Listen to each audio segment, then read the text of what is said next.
नमस्कार मित्र आणि मैत्रिणींनो. माझा एक मित्र आहे डॉक्टर विनय काटे.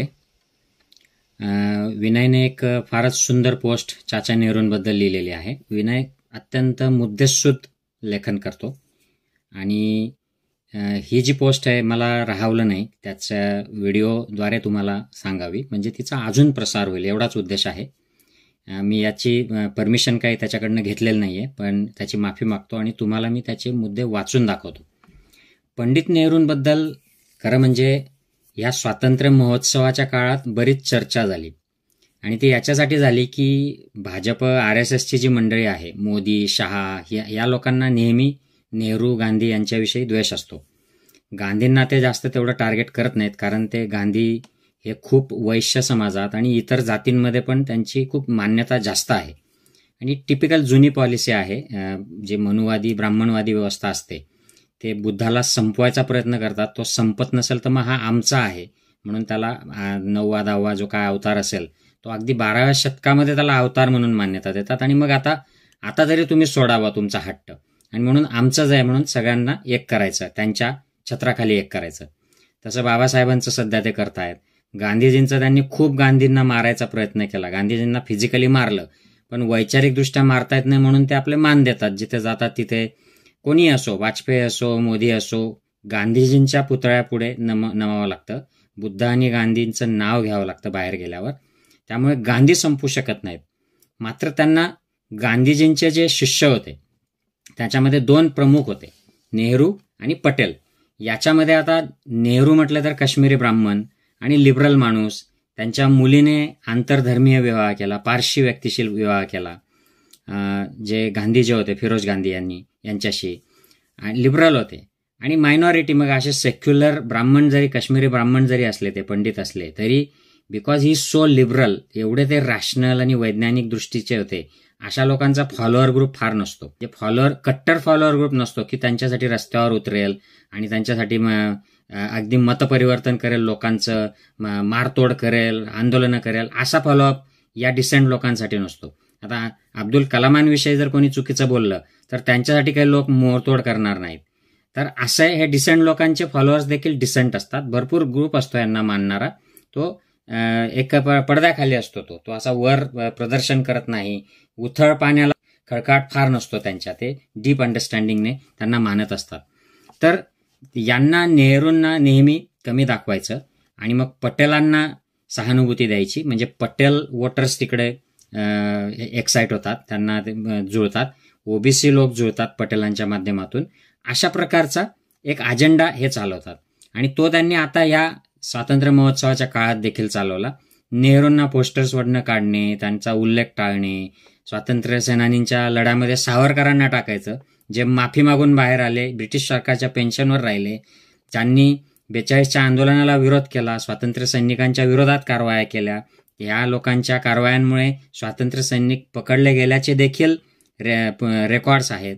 त्यांना इन्क्लूड करायचं यादीमध्ये. आणि नेहरूंना ज्यांनी आयुष्याच्या 10 वर्षापेक्षा जास्त जेलमध्ये घालवले, आयुष्य दिलं, त्यावेळेचे वन ऑफ द टॉपमोस्ट वकील त्यांचे वडील होते, रिचेस्ट ॲडव्होकेट होते, बॅरिस्टर होते त्यांचे वडील. त्यामुळे हे खूप श्रीमंत घरातले होते, पण ते गांधीजींमुळे स्वातंत्र्य लढ्यात अगदी साधेपणाने राहिले आणि त्यांनी स्वातंत्र्य लढ्यासाठी आयुष्य घालवलं. त्यानंतर देश स्वतंत्र झाल्यावर एक देशाचे उदारमतवादी, लिबरल, रॅशनल, सायंटिफिक ॲटिट्यूडचे अत्यंत सक्सेसफुल प्राईम मिनिस्टर ते राहिले. पण या गांधींना आणि नेहरूंच्या फॅमिलीला यांना टार्गेट केल्याशिवाय संघी लोकांचं काही महत्त्व वाढत नाही.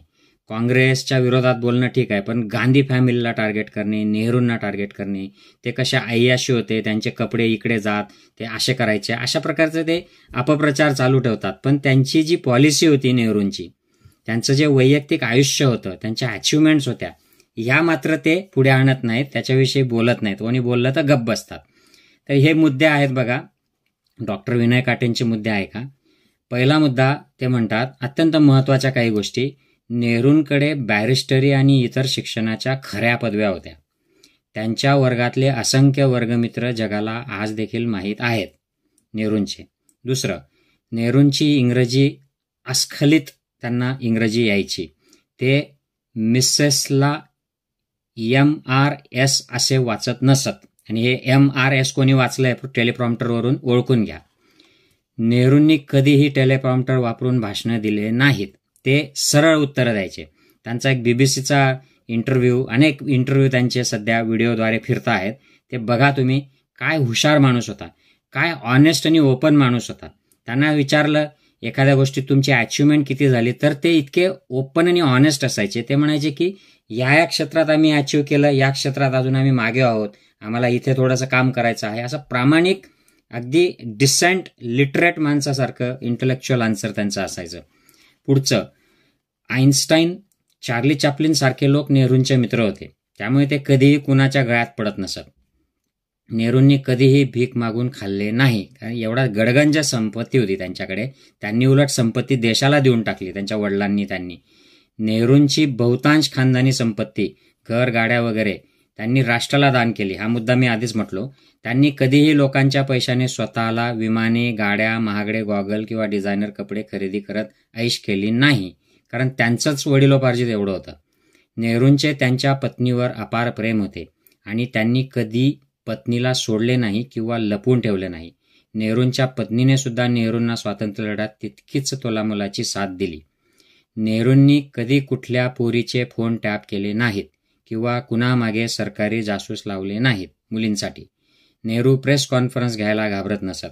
उलट जगभरातील मीडियासोबत कुठलेही प्रश्न आधीच लिहून न देता थेट ते चर्चा करायला जात असत.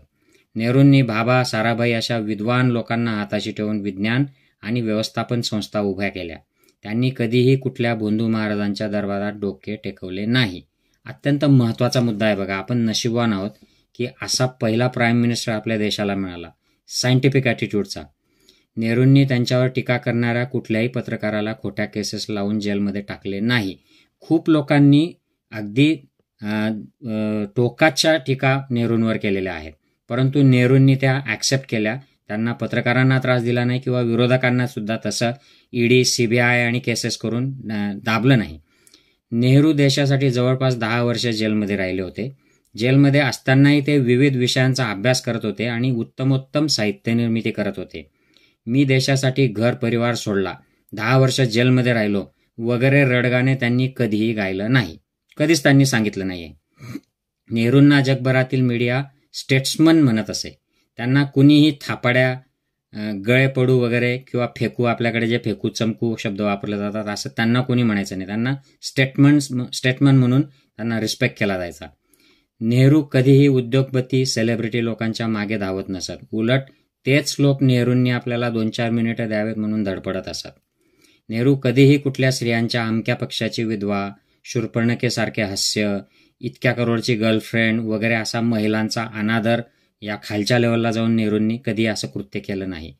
खोटा इतिहास पसरून नेहरूंना कितीही बदनाम केलं आणि जाहिरातीतून हटवलं तरी नेहरू बदनाम होत नाही आणि इतिहासातून जात नाही. नेहरू हिमालय आहे. दलिंदर उंदरांचा उभा जन्म आणि त्यांच्या 1000 पिढ्या गेल्या तरी तो पोखरून पाडता येणार नाही, असा हा हिमालय आहे. Love you Chacha Nehru. Doctor Vinay Kate. Thank you so much. Bye bye.